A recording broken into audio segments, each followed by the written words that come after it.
per evangelica dicta deleantur nostra delicta.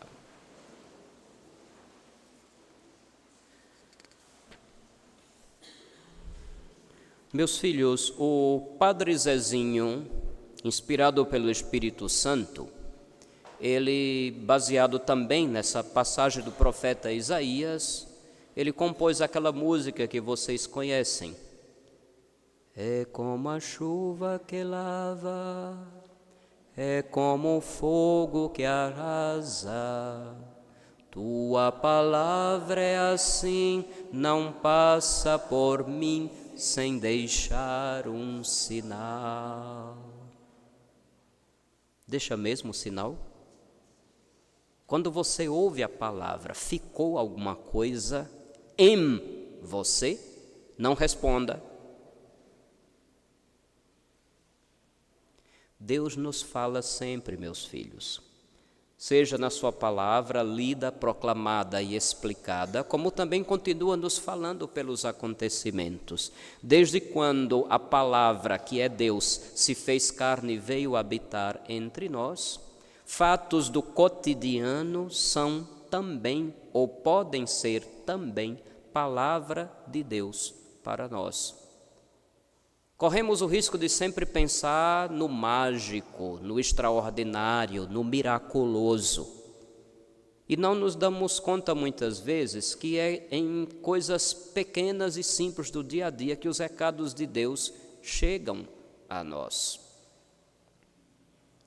Eu acompanho alguns jovens que estão com inquietação vocacional.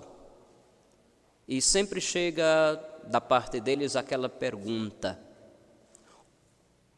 como é que o Senhor ouviu o chamado de Deus? Alguns imaginam que Nosso Senhor fez com que uma luz clareasse ao meu redor, com que umas estrelinhas caíssem assim, ou tan, tan, tan, tan, tan, pá! E uma voz retumbante falou o meu nome e disse coisas maravilhosas. Não foi nada, não foi nada disso. Deus falou comigo, me fazendo perceber que um povo estava sem pastor. E aquilo me causou incômodo, aquilo me apertou o coração. De modo tal que dava a impressão de que ele me dizia que o povo estava sem pastor, porque os que se achavam bons para isso não tinham coragem. Essa foi a impressão que eu tinha. Mas Deus me falou pelos apertos no coração, de chegar no domingo e ver uma igreja fechada, de não ter missa, de não ter celebração de Natal, de não ter celebração de Páscoa, da gente nem saber o que era liturgia e se contentar com religiosidade popular. Eu vivi num ambiente assim, dos 4 anos até os 15 anos de idade. Deus falou comigo de alguma forma. Como é que Ele tem falado para você? Que incômodos Ele tem provocado? É como a chuva que lava, é como o fogo que arrasa. Tua palavra é assim, não passa por mim sem deixar um sinal. No meu caso, me causou incômodos. Como a chuva que desce do céu e para lá não volta mais, mas vem irrigar e fecundar a terra e fazê-la germinar, assim a palavra que sair de minha boca não voltará para mim vazia. Deus fala. Já no começo da Bíblia começa assim: no princípio criou Deus o céu e a terra estava vazia e informe, e o Espírito pairava sobre as águas. Deus disse, Ele falou, disse, faça-se a luz. e a luz foi feita. Deus disse, façam-se tais coisas, e as coisas aconteceram. Até que, quando chegou a plenitude dos tempos, essa palavra que tudo criou se fez carne e veio estar entre nós. Tudo isso a modo de introdução, viu? Nós começamos a partir deste 15º domingo do tempo comum, a leitura do capítulo 13 do Evangelho de São Mateus. É o capítulo das parábolas do reino, quando nosso Senhor vai comparar o reino dos céus com diversas realidades que as pessoas poderiam compreender.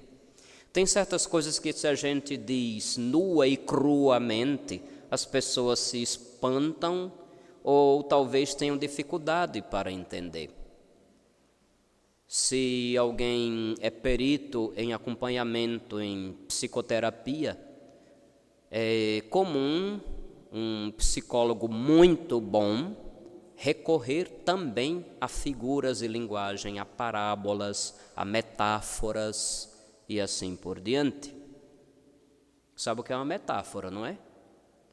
Hoje eu estava voltando de um povoado e a gente estava falando de conhecimento de língua grega. Aí eu estava me recordando que em grego metá é o que passa através de, ou passar através de alguma coisa.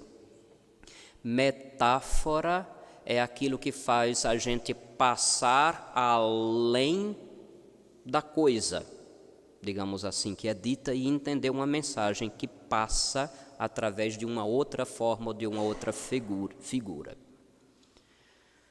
Pois bem, estamos aqui, nosso Senhor se utilizando de comparações para nos fazer compreender coisas grandes, e começa com a famosa parábola do semeador, uma das poucas parábolas cuja interpretação o próprio Jesus deu.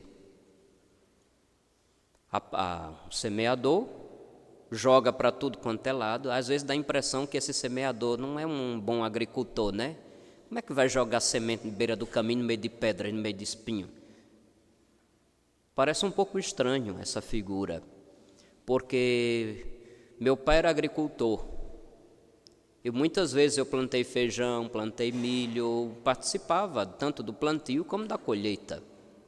E a terra era preparada para que a semente pudesse germinar, ter raízes, crescer e se desenvolver.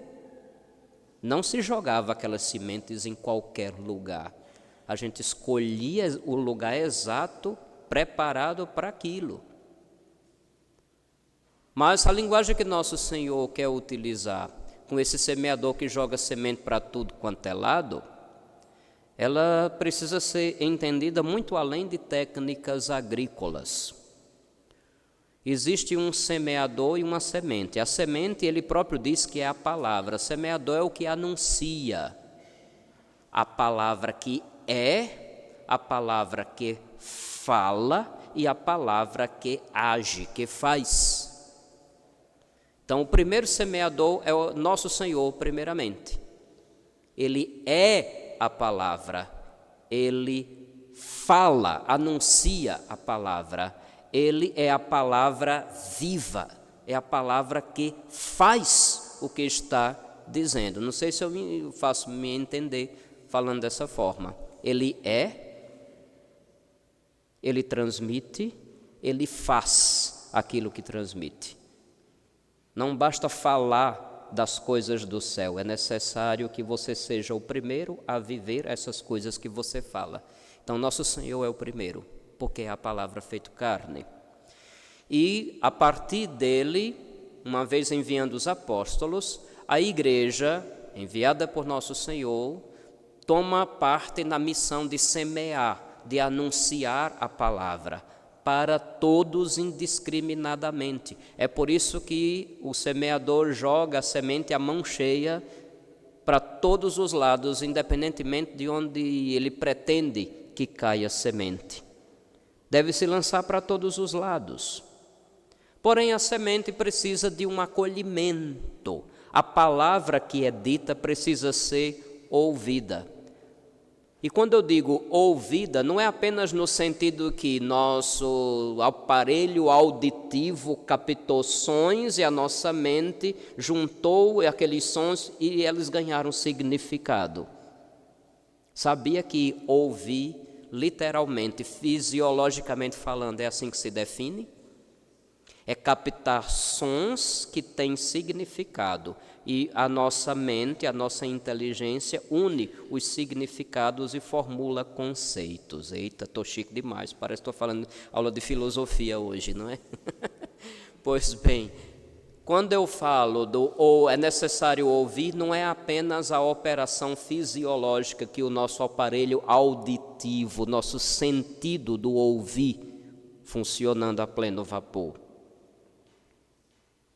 Todo pai e mãe de família sabe qual é o critério que faz você afirmar que seus filhos lhe ouvem ou que seus filhos não lhe ouvem. Escutam ou não escutam? Qual é o critério? A obediência ou a desobediência? Ou não é esse? Quando você dá conselho para o seu filho e ele faz o contrário, você fica triste. E alguém lhe pergunta o que é que aconteceu. Meus filhos não me escutam. Ou vai dizer que aqui em Frei Paulo é diferente.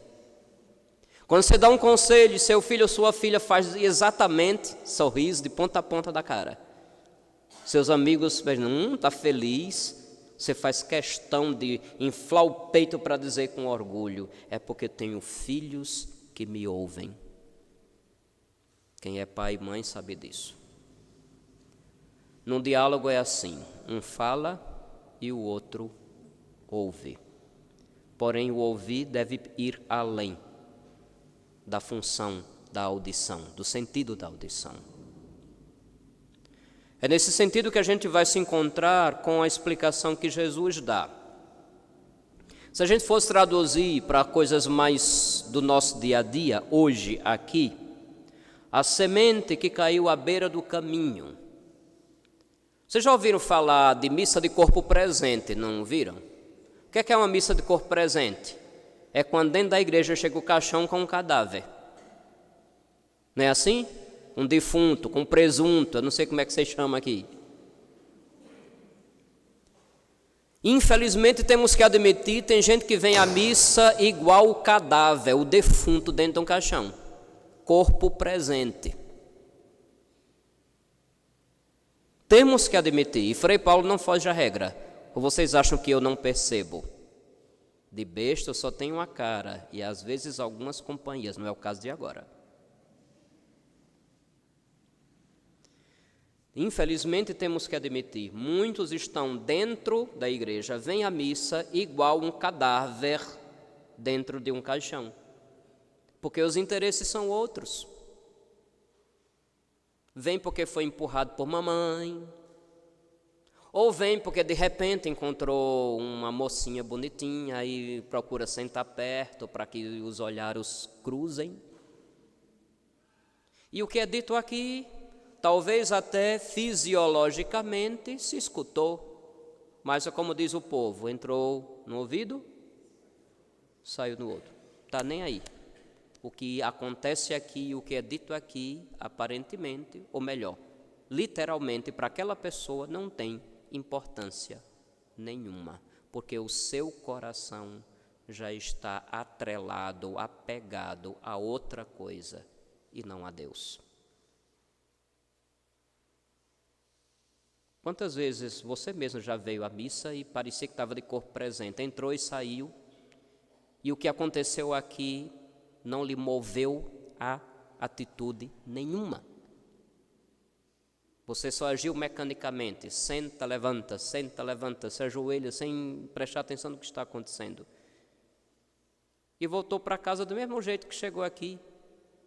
O que foi dito foi como água em costa de pato. Bate, mas não entra. Já expliquei aqui, né? O pato entra na lagoa, ele até mergulha, mas ele sai sequinho, sem precisar de toalha. Então, o que ouve, a palavra, mas, como é que diz Jesus? Não compreende. Não compreende quer dizer, não tem interesse nenhum. A pessoa não mostrou interesse, o seu intelecto, o seu desejo de conhecer, ali estava em off. Não funcionou. Continua.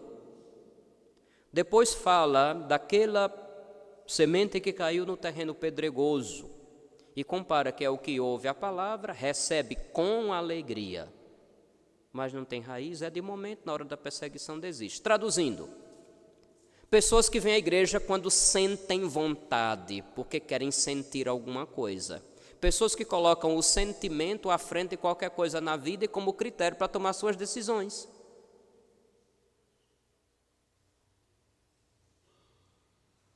Uma vez eu disse numa pregação, justamente desse mesmo assunto, que quando se trata da gente estar na presença de Deus, por mais que a gente sinta, tenha sensações e tudo mais, mas o seu sentimento não é importante, por incrível que pareça.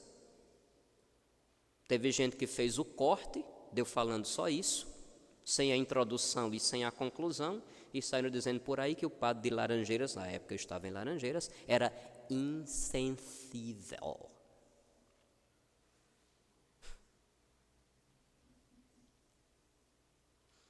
Que pena. Mas esse terreno pedregoso são as pessoas que colocam o sentimento na frente como a locomotiva que puxa a sua existência. A gente não vem aqui para se sentir bem. Embora a gente possa experimentar boas sensações, boas emoções, mas esse não deve ser o objetivo. Ou para piorar mais ainda, fulano, por que você não vai para a igreja? Eu só vou para a igreja quando eu sinto vontade. Aqui em Frei Paulo não tem isso não, né? Não, perdão. Eu já estou falando do povo da França e imagino que é daqui. Quando eu sinto vontade, eu vou. Quando eu não sinto, eu não vou. Pedregulho. Recebe às vezes uma palavra que foi dita, me emocionei, me arrepiei, é Deus. Eu aprendi que a gente sabe que teve uma experiência de Deus quando a gente se converte, cria vergonha na cara e começa a servir os mais pobres. Não quando a gente está se arrepiando.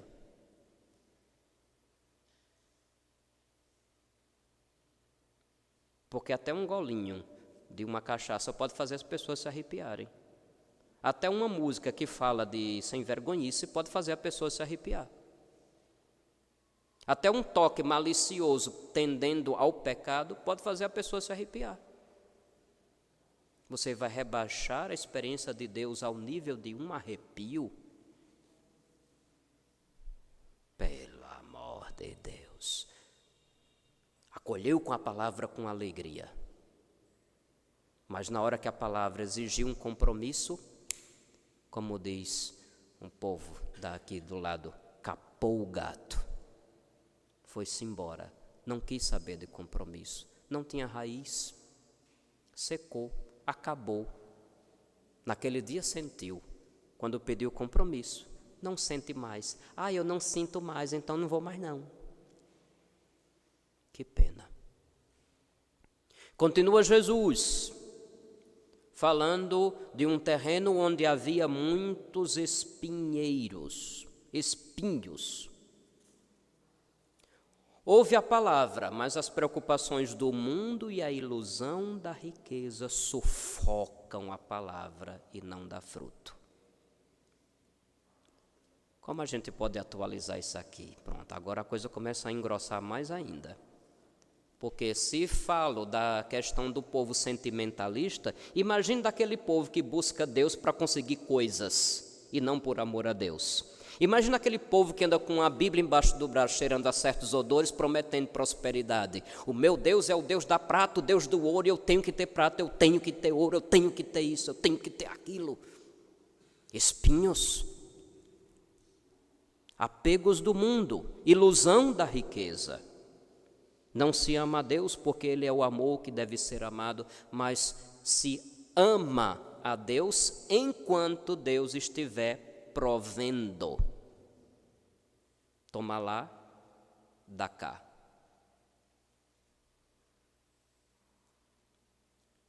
Por que você veio hoje aqui? Ou melhor, para que você veio aqui? Você está com alguma necessidade de um milagre, de resolver algum problema material seu? Pode ser que algumas necessidades realmente nos apertem e tirem a nossa tranquilidade. Mas convenhamos, meus filhos, geralmente Deus derrama largamente suas bênçãos àquele que se aproxima dele, sabendo que não merece nada dele. Muita gente encasquetou que tinha que ser feliz de qualquer jeito e nunca conseguiram ser, porque projetaram sua felicidade num esquema já pré-determinado. Geralmente as pessoas mais felizes da história são aquelas que não encasquetaram que tinham que ser felizes de qualquer jeito. Pensem nisso com seriedade. Preocupações do mundo e ilusão da riqueza sufocam a palavra. Já vi tantas cenas ridículas de gente conseguindo coisas e fazendo questão de gritar para a vizinhança toda o escutar: este é o Deus que resolve. Já ouviram algo parecido? Ou só eu que tenho os ouvidos extremamente afiados? Ou como diria lá na minha terra, ouvido de tuberculoso. Eu nunca tive tuberculose, eu já tive pneumonia. Os pulmões só funcionaram menos de 20%. Nunca tive tuberculose não, mas vai ver também se afetou aí. O que Deus me tirou no zóio, me deu na zoiça. Escuto que é uma beleza. Então já escutei bastante esse tipo de coisa ridícula, onde preocupações do mundo e ilusão da riqueza fizeram muita gente achar que estavam com Jesus.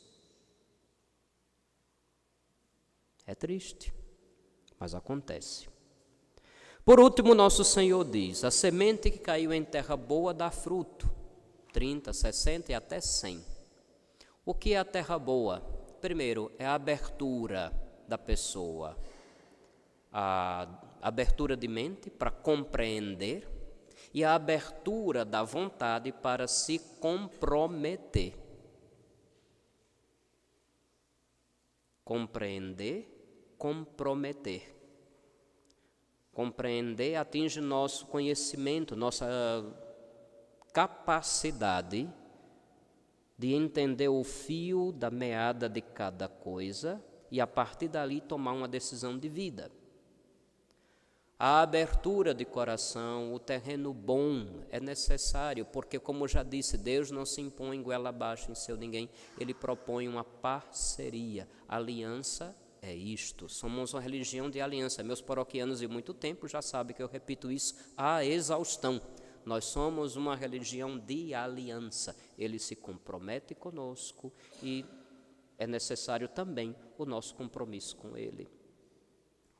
Preparar o terreno é necessário. Não vir para a igreja assim com outras preocupações, a não ser simplesmente estar na presença do amor, deixar-se amar e dar-lhe amor.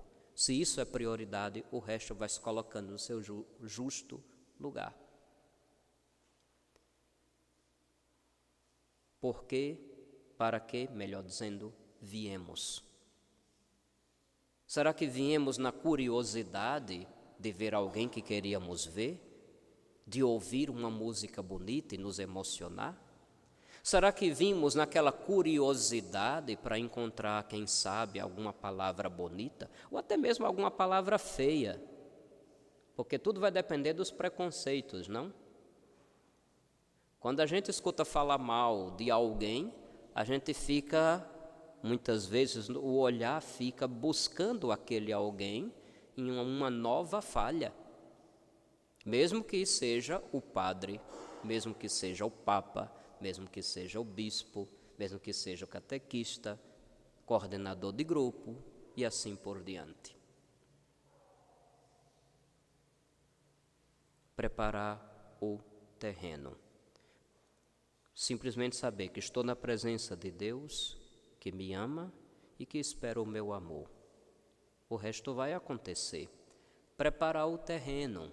Não se contentar com palavras pontuais e reduzidas sobre nosso Senhor. Preparar o terreno, ou seja, fazer com que a nossa inteligência seja estimulada em conhecer mais a Deus, conhecer mais a sua palavra, conhecer mais a sua doutrina. E quem sabe, quando a palavra for anunciada, vai ser realmente luz maior ainda para a nossa inteligência. Preparar o terreno para Deus agir. Trabalhe também, vamos dizer assim, para que a sua consciência, para que a sua humanidade esteja predisposta, a sua natureza esteja predisposta ao que é sobrenatural. A que a sua existência limitada esteja predisposta a algo que vai além do seu limite. Prepare o terreno. Santo Tomás de Aquino diz que a graça pressupõe a natureza. Dificilmente Deus vai chegar de sopetão na vida de alguém. Ele sempre prepara terreno. Quando a gente aqui em Frei Paulo, no dia 25 de janeiro, celebra a conversão do padroeiro, São Paulo, a gente acha que Deus entrou de supetão na vida de Saulo de Tarso. Não foi bem assim. O terreno estava sendo preparado fazia tempo. Era um homem inteligente, era um homem que conhecia o Antigo Testamento melhor do que nós todos juntos. Era um homem que tinha convicções de acordo com aquilo que ele conhecia. Só lhe faltava a luz de Cristo para completar tudo. Enquanto ele, de boa fé, acreditou que estava fazendo a vontade de Deus, chegou o momento de irromper a graça de Deus na vida dele, e Jesus foi ao seu encontro. E uma vez tendo tido encontro com Cristo, todo aquele conhecimento intelectual que Saulo de Tarso tinha, toda aquela vontade que ele tinha de se dedicar exclusivamente ao que era de Deus, tomou uma nova luz. Mas o terreno já estava preparado. A semente caiu em terra boa e deu fruto. Terra boa não significa as pessoas mais perfeitas, mas significa aqueles que, de boa fé, com toda a confiança, chegam diante dele desarmados. Quando você se arma, alguma barreira você mesmo já levantou contra aquilo que Deus tem a lhe dizer, contra aquela proposta que nosso Senhor tem a lhe fazer. Estamos desarmados na presença de Deus? Queremos que Ele se encaixe naquilo que nós já imaginamos que é a nossa vida, ou que pode ser a nossa vida, os nossos próprios projetos?